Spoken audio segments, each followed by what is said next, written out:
Welcome to Trains 21. In addition to this YouTube channel, you can also find us online at trains21.org and trains21.com.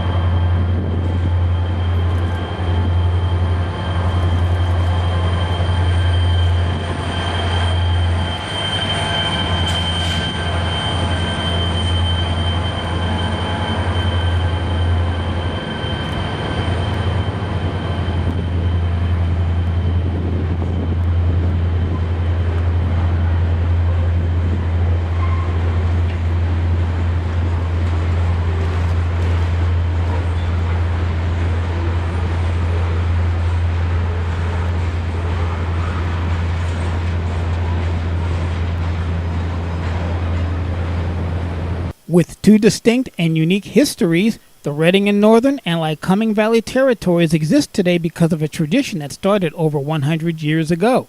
In case you're unfamiliar with the original Reading, it has a big following in Pennsylvania and the Northeast. The railroad is most famous for its giant T1484 steam engines, coal trains, and its green and yellow Bumblebee B-liner painted diesels of the 1960s. And while the Reading Railroad Company may have fallen in 1976, the spirit of the Reading is very much alive today with the Reading and Northern Railroad and the Lycoming Valley Railroad, two of the most interesting railroads in America and well worth a visit if you value the origins of Northeastern railroading.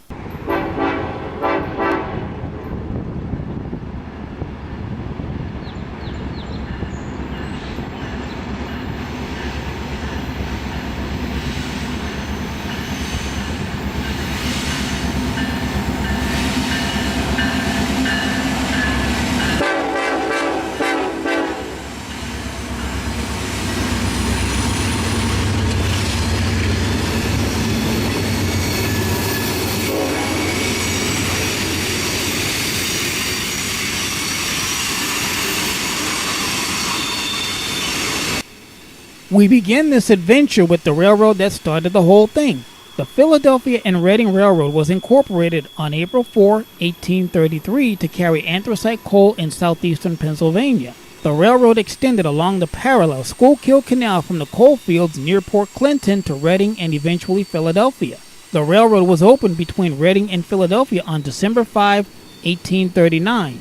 With the opening of Port Richmond on the Delaware River May 17, 1842, the Philadelphia and Reading had created a large outlet for its anthracite traffic. Expansion of the Reading began January 1, 1850 with the purchase of a segment of the Philadelphia and Columbia Railroad in Philadelphia. Over the next century, the company would lease, purchase, and merge with nearly 100 smaller railroad companies. From the 93-mile main trunk, the railroad would eventually become a 1,300-mile system. The more important of these additions were the Lebanon Valley, East Pennsylvania, North Pennsylvania, and Catawissa railroads. As a result of these acquisitions, the Reading became a strategic bridge line railroad with connections from the west at Shippensburg, Pennsylvania via the Baltimore and Ohio and the Western Maryland, and Williamsport via the New York Central and Erie railroads, and in the east in the Allentown area via the Central Railroad of New Jersey, the Lehigh Valley, the Lehigh and Hudson River, and the Lehigh in New England. With the completion of an extension to Port Reading on Arthur Kill, the Reading gained direct access to the New York harbor. The many branch lines and relatively short haul of its bridge traffic would have an influence on the type of motor power employed by the railroad in both the steam and diesel eras. The longest haul was from Philadelphia to Newberry Junction, which was a distance of 202 rail miles. The Reading's demise in the 1970s was brought about by many factors. The decline in anthracite coal traffic from 16 million tons in 1946 to just under 2,000 in 1975 was probably that biggest factor. The conversion of homes and industries from coal heat to petroleum and natural gas also lessened the demand for anthracite. Another lesser talked about factor was the construction of the St. Lawrence Seaway in 1957, which diverted much of the Midwest grain traffic formerly carried by the railroads to the Atlantic coast ports. The expansion of the interstate highway system, the Penn Central merger in 1968, and the sale of the Chessie Systems Reading Company stock in 1973 also contributed to the bankruptcy of the Reading.